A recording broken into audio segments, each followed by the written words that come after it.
On Sunrise and streaming on crossroadstoday.com. Victoria County Commissioners are set to approve millions in certificates of obligation. We'll explain what the funds will be used for next. And a battle over funding and priorities that could impact millions. We'll explain the potential impacts. Plus, the president is set to meet with Israel's prime minister as negotiations for peace continue. And did y'all know that October starts on Wednesday? Well, for the first week of October, we're still looking at tad hot out there, hot afternoons, but we got some cool mornings in the forecast. We'll talk about all that in the weather coming up. Good morning, Crossroads. And after beating Mexico City in their homecoming/international game, we hear from player Isaiah Cabrales. See what he has to say in regards to his speed and more coming up in sports. You're watching 25 News Now Sunrise. Good morning, Crossroads. Hope you're enjoying National Coffee Day, but don't overdo it. You might get too much caffeine. That's right. You could overdo it. And it's also National VFW Day. Ooh. So Veterans of Foreign Wars. And we have a local chapter here of VFW Auxiliary, and they're doing a basket raffle through the whole month of October. So be sure to head to our website and read all about it. It's important to support our local veterans. It is. It definitely is. You can find that on our website, crossroadstoday.com, to learn more. But this morning, something else that's good news, if y'all didn't know already, step out the door. It is a lovely morning out there. 63 right now is what we're starting at in Victoria. And the dew point still 2 degrees off at that 61, bringing us that 93% humidity. But that humidity will be plummeting this afternoon down to about 30%, just like yesterday. We'll look at that later, because starting out, everybody, we're all in the low mid 60s, even some upper 60s trying to sneak into our coastal counties. 68 in Port Lavaca, 67 in Palacios, looking at 64 in Cordero right now. And for our friends in Hallettsville, 62 right now. And for the rest of Texas, they're following suit, 60s and a few 70s, even a few 50s in the Panhandle right now, thanks to mainly the northerly winds out there. You can see they're pretty light to calm, about 5 miles an hour or less, but most of the coolness is thanks to our clear skies. We're radiationally cooling down to the low 60s, but there is a little bit of cloud cover over West Texas, and we're going to look at what that's about later, because if you're sitting your kiddos at the door this morning, it's going to be just like that, sunny all day and a tad hot. We'll have those details next. Victoria County Commissioners meet at 10 this morning, and they're going to consider issuing $35 million in new debt through certificates of obligation. $15 million will be for the ICU expansion project at Citizens Medical Center to be repaid by the hospital. $20 million would be for county improvements. Unlike general obligation bonds, certificates of obligation can be issued without voter approval, unless 5% of qualified voters within the jurisdiction petition for an election on the spending in question. Also on the agenda for this morning's meeting, commissioners will consider approving several items related to the Golden Crescent Regional Planning Commission Solid Waste Grant Program. They'll also consider adopting the 2026 Victoria County budget. They meet at 10 a.m. on the second floor of the Victoria County Courthouse in room 241. Multiple victims have been confirmed. At least 4 are dead, including the shooter, and a church was set on fire after an active shooter situation in Grand Blanc, Michigan, Sunday morning. The shooter has been identified as Thomas Jacob Sanford, who was shot and killed by officers on the scene. Police say the 40-year-old drove his vehicle through the front doors of the church before getting out to shoot people. Officials believe he also set the church on fire. The investigation is ongoing. This morning, time is running out to avoid a government shutdown. The deadline is tomorrow night. The president is expected to meet with congressional leaders today. ABC's Nicole D'Antonio has details from Washington. If it has to shut down, it'll have to shut down. With just hours to go until a potential government shutdown, the president is set to meet with the top 4 congressional leaders to discuss a potential deal. Our position has been very clear. Cancel the cuts, lower the costs, save health care. Democrats are demanding a new funding bill that reverses Medicaid cuts and extends expiring Obamacare subsidies to prevent health insurance premiums from rising for millions of Americans. Republicans are pushing for a more simple short-term funding fix to keep the government running until November 20th. What the Democrats have done here is take the federal government as a hostage. A shutdown would mean millions of federal employees, including members of the military, TSA officers, and ICE agents, would work without pay until the government reopens. And the White House raising the stakes even further, directing agencies to consider mass firings of federal workers from programs that are, quote, not consistent with the president's priorities. They're trying to intimidate the American people and us. Democrats argue nearly 22 million Americans could see their monthly health insurance costs nearly double next year if the Obamacare subsidies are not extended. Nicole D'Antonio, ABC News, Washington. President Donald Trump is expected to meet with Israeli Prime Minister Benjamin Netanyahu at the White House today. The scars of war have left much of Gaza in ruins. Nearly 2 million Palestinians have been displaced within the enclave in the last 2 years. The Trump administration has proposed a 21-point peace plan that calls for Hamas to release all remaining hostages within 48 hours of an agreement and sets out a post-war roadmap for Gaza. The plan does not indicate U.S. support for a Palestinian state, as many U.S. allies back the Palestinian state. Judge Dan Gilliam is seeking re-election and the Republican nomination for County Court at Law No. 2. Gilliam has served as a judge in Victoria County for 15 years. His interest in the community stems from working to improve the safety of children throughout the state and within the juvenile justice system.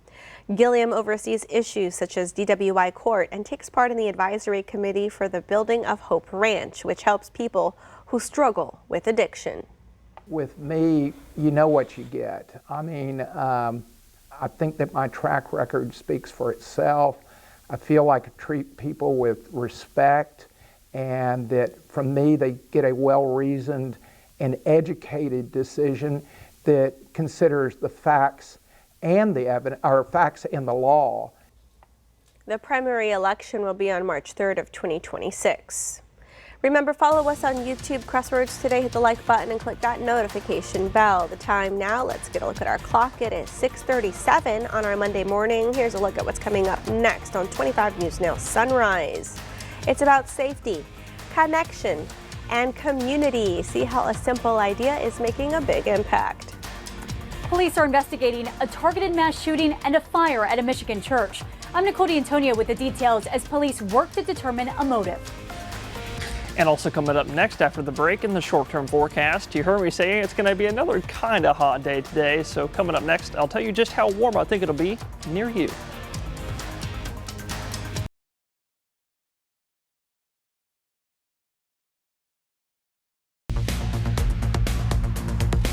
Well, good morning, Crossroads, and happy Monday. It's a brand new week, y'all, and this is going to be the first week of October because October starts Wednesday. We're going to look at what October looks like here in just a second because for your Monday, before October starts, we're going to be looking quite similar to yesterday, Sunday, in terms of everything. Our skies, our temperatures, our humidity, which is going to be nice. About 30% is going to be our humidity in the afternoon time, just like yesterday. And then underneath that humidity, we're going to be looking for mostly sunny skies today. You see these darker clouds right here on the screen? This is going to be the upper level, the thin, wispy, milky, kind of cirrus clouds. So underneath that, it'll still be mostly sunny, I'm thinking, all day today, up until about 5 or 6 p.m. because around that time, we're going to pick up our skies to partly cloudy and then mostly cloudy for overnight tonight. And that'll keep our lows a bit warmer than they are right now, mid and upper 60s. Now going into tomorrow, the low pressure system that's responsible for bringing us a cloud cover overnight will shunt eastward, and that's going to bring back the sunshine for the rest of this week. That'll keep us hot. But temperatures today, 9 a.m., not too bad, 70 degrees, maybe mid 80s at noontime. And in the afternoon, we're looking for a high of about 92 here in Victoria, which is about 4 degrees above where we're supposed to be. You just saw the lows. We'll look at that in a second. Everybody else should be looking about the same, low 90s, maybe mid 90s in our western counties, possibly. But overnight tonight, like I said, we'll be a bit warmer than right now, mid and upper 60s thanks to the cloud cover. And in the background today, we're going to have a bit of pollen, so make sure you take an allergy pill and do that for the rest of this week with weather just about the same. And we're going to look at that next. Week 5 of CEFL saw the Calhoun Sand Crabs turn things around in their homecoming matchup against Mexico City, winning the game, final score 29-0. The team's first win of the season could be a sign of better things to come. The athletic ability utilization is essential when talking about speed, according to senior corner Isaiah Cabrales. Having speed, it's really a big advantage. I mean, when people can't run with you, it's a big advantage. But I always got to go up and make the catch, make the plays. That's why my legs are a big part in that. Yeah, all I'm thinking is I got to go score. I got to do this for us, as a team. This is not just for myself. I can't be greedy. I got to do this for everybody as in the team. Best of luck to the Calhoun Sand Crabs, as this is their bye week, but they will begin district play in their next game at home against Lavernia. But that does it for your 25 News Now Sports. Until next time, I'm Ray Robinson. We want to invite y'all to experience our digital streaming service, Crossroads Today Plus. You can find it on your connected TV through Amazon Fire TV, Roku, Apple TV, Android TV. Just search for Crossroads Today Plus. This morning, the FBI is investigating a targeted mass shooting and a fire at a Mormon church in Grand Blanc, Michigan. ABC's Nicole D'Antonio is in Washington with details. This morning, police are investigating a deadly shooting at a Michigan church where hundreds of people were worshiping. We have an active shooter at the church, and PD's on scene saying the building is also on fire. During Sunday morning worship, police say the gunman drove his pickup into the front doors of the Church of Jesus Christ Latter-day Saints and opened fire with an assault rifle. Police say he then set the building on fire. I have people trapped in the building. Repeat. People trapped in the building. The gunman, identified as 40-year-old Thomas Jacob Sanford, was later killed during a shootout with police in the parking lot. A teacher at the church described the terrifying moments to our ABC station WXYZ. One of our counselors was up speaking, and we heard a big bang and the doors blew. Our church is gone. I joined the church 38 years ago in that building, and now it's gone. See, somebody would do this to my church. This morning, multiple agencies, including the FBI and ATF, now investigating and searching his home in the nearby city of Burton. Officials also still searching through the debris from the fire, concerned about multiple people unaccounted for in the church. We're working tirelessly to find additional bodies. So to answer your question, the entire church has not been cleared because it's a total loss due to the fire. The governor of Michigan posting on social media overnight saying, quote, "Violence anywhere, especially in a place of worship, is unacceptable," and adding her heart is breaking for the community. Nicole D'Antonio, ABC News, Washington. Knowing your neighbors can help reduce crime. That's the idea behind National Night Out. Over the weekend, Victoria first responders kicked off National Night Out with their annual kickoff party at De Leon Plaza. The park was packed with local residents supporting police and fire departments. National Night Out events are usually more intimate, held in neighborhoods and households. Officer John Turner says National Night Out is a great way to build a relationship between the community and first responders. National Night Out, it's an awesome event. We get out and we get to interact with the community under positive circumstances. We get to meet the people that we serve on a regular basis. They get to meet the police officers, firefighters, other city and county officials. So it's all about building community. But here in Victoria, we're blessed. We have an awesome community. And like I said, you can see what type of community we have. They're very supportive of us, and we support them. If you're interested in registering a National Night Out party for your neighborhood on October 7th, visit the Victoria Police Department's website. And that leads us to your viewer poll. You can scan the QR code on your screen to take part. We want to know, how concerned are you about community safety in your area? 40% of you say you're very concerned, 46% of you say you're somewhat concerned, and 14% of you say you're not concerned. We also have some comments from you. Shirley of Victoria says the country is becoming too populated. And we have another comment. This is from Eddie of Inez. He says, unfortunately, our streets are becoming our prisons. Too many people with mental issues walking around. Come to crossroadstoday.com/vote to take part in our viewer poll. Over the weekend, a family remembered the life of Kevin Garza. Kevin Garza would be 20 now. He was known for his goofy personality, a bright smile, and he dreamed of becoming a police officer. But on September 27, 2016, Kevin was killed in a hit and run while walking to school in Bloomington. The driver has never been found. His family keeps his memory alive. His mom through a store called Kevin's Closet, and his mother standing on Rio Grande every year holding a sign that reads, "Justice for Kevin." As a grandmother, I do it because I loved Kevin so much, and family is everything. And I know that Kevin would be doing something like this for us if anything would have happened to us. We just we cannot give up. We got to keep going. And Kevin always said, never give up.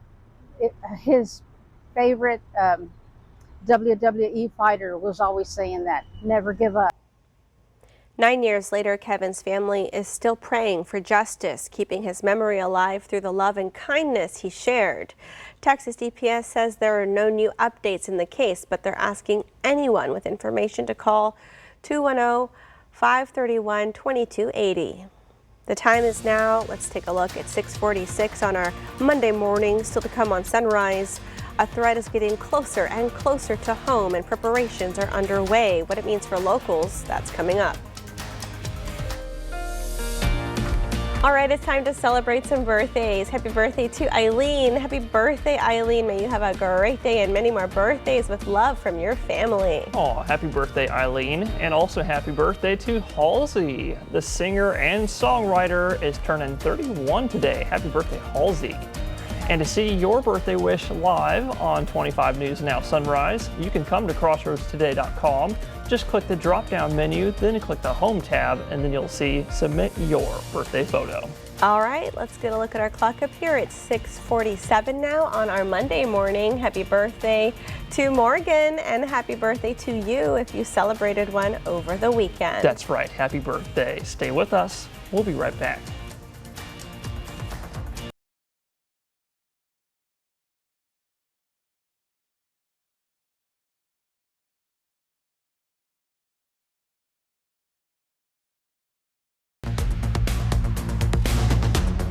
Well, good morning, Crossroads. I'm sure a lot of y'all saw the 7-day forecast, what I was talking about a few moments ago, and you probably saw exactly what I was mentioning about halfway through the week. Midweek, we're going to be looking a bit warmer than the rest of this week, with most of us seeing highs in the mid-90s, thinking 95 here in Victoria for Wednesday and Thursday, but western counties might maybe see the upper 90s. So y'all just stay safe in the heat. It'll be just a tad hot out there for the first week of October. October starts right here Wednesday. But as we go into the weekend time, our rain chances will be nice to us. They're back to 20% for a few spotty tropical showers, and we'll look at why that is here in a second. Another silver lining to this week is our lows are going to stick in the nicer, cooler 60s. Thanks to our clear overnight skies. Now looking at satellite, you can see just how clear it is thanks to high pressure, which is actually located right about here. It's actually right down here. Here's where high pressure is. That's going to be bringing us most of the sunshine for most of the week. But this right here is a little bit of cloud cover over West Texas associated with a mid-level low pressure system right about here. That's not going to be bringing us anything, and if anything, it's going to bring us more sunshine for the rest of this week as early as tomorrow afternoon. But if we zoom out, you can see over the Gulf, there's a little circulation right there. Don't worry about that because of these two systems over here providing a lot of wind shear. And also, these are going to be the systems that provide us with rain chances because over the next few days, a big chunk of moisture is going to break off the northern end of those two systems, move over Florida and over the Gulf and into Texas, bringing us our rain chances. We don't have to worry about these two systems at all. We'll look at all that and more later on Sunrise. Ranchers are becoming more concerned about the presence of New World screwworm in Mexico. We recently reported screwworm as close as 70 miles from the southern border, which has already been closed to livestock trade from Mexico. Ranchers are preparing themselves for the approach of screwworm flies, and official organizations are giving tips to local ranchers on how to spot these flies. We spoke with an expert some time ago who spoke on how ranchers can keep an eye on their animals if they have been infected by screwworm. Animals will act different when they have an infestation of larva because, this is literally a live set of insects feeding on a live animal. So they say they do see a lot of head shaking going on with especially wildlife because they usually do target the head. You may see animals that are hiding in a sense or staying away from the rest of the herd. So there is some behavioral changes. There's also a really bad smell that goes with the fact that the larvae are in there. I've heard great details about that, not yet experienced it, but the smell can be very distinct. Experts say the only way to know for sure if an animal is affected by screwworm is to look closely for any open wounds or evidence of larvae on the animal. There are concerns about the effect the livestock market price and beef prices if screwworm does make it into the U.S. We reached out to the USDA to hear more about the next steps to their response. Still to come on Sunrise, news to know before you go. Tragedy strikes in a quiet town. Details emerging about a shooting incident. Stay with us. 2 people are dead and several others injured after a gunman opened fire at a casino near Eagle Pass. The shooting happened at the Lucky Eagle Casino on the Kickapoo Reservation. The suspect initially fled the scene and was apprehended 200 miles away in Wilson County.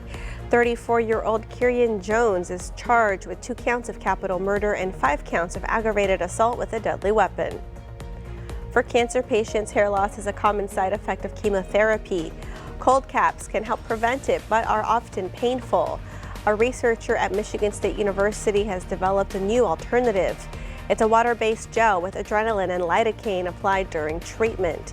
This could help patients keep their hair without the pain. Hillshire Brands, the maker of popular meat items, is recalling some of its products. The company says it will recall 58 million pounds of corn dog and sausage on a stick products. The items could contain pieces of wood. The products were sold online and shipped to stores across the country. The company says shoppers who have these products should either throw them out or return them to the store for a refund. Tuesday marks the end of the electric vehicle tax credit. Buyers for one more day are eligible for a credit up to $7,500. The new Big Beautiful Bill passed by Congress earlier this year got rid of the tax credits. EV dealers say they've seen a surge in sales over the past few months. Today is National Coffee Day. If you need a boost, some coffee chains are even offering discounts. The cost of coffee is getting higher in part due to tariffs. According to the Bureau of Labor Statistics, the average price of a pound of ground roast coffee is up 40% compared to a year ago. While praising Charlie Kirk's commitment to free speech, Texas leaders moved to punish students celebrating his death. You can read this story by the Texas Tribune on crossroadstoday.com. And we want to invite y'all to experience our digital streaming service, Crossroads Today Plus. You can find it on your connected TV through Amazon Fire TV, Roku, Apple TV, and Android TV. Just search for Crossroads Today Plus. And I'm hearing that we have a beautiful sunrise in store for us. Let's get a look at it with Parker. That's right, Carolina. Thanks. We got a beautiful sunrise this morning. Look at all the colors out there right now. And I want to let y'all know we don't have too many of these sunrises left. We're starting to lose daylight, so get used to these. At least don't get used to these sunrises because this probably won't be around too much longer. Starting out the day at a lovely 62 degrees, thanks to the clear skies. That's why we're radiationally cooling right now. Dew point's at 60, bringing us humidity of 93%. So don't worry about fog. If anything, worry about taking a picture of that sunrise. That thing is magnificent out there. But also, get out there and enjoy the cooler weather before we heat up today. Everyone is starting in the 60s this morning, even folks in Port Lavaca and Palacios. How about that, y'all? Like I said, get out there and enjoy it before that sunshine that you just saw coming up again heat us up a little bit today. Thinking a high of 92 in Port Lavaca at 3 p.m. Mid 80s, maybe upper 80s at noontime. Underneath that, mostly sunny skies. Same thing in Victoria, 92 today, mid 80s at noontime. And the same in Cuero, about a degree warmer, I'm thinking today. 93 for the high today. So y'all get used to this forecast you see right here because that is going to be pretty much with us for the rest of this week while we heat up just a little bit for Wednesday and Thursday. Underneath that sunshine, we'll be right back in the mid 90s. All right, thank you, Parker, and thank y'all for being with us. Be sure to join Shauna, Don, Maclovio, and Max today for 25 News Now at 5, 6, and 10. Make it a great Monday.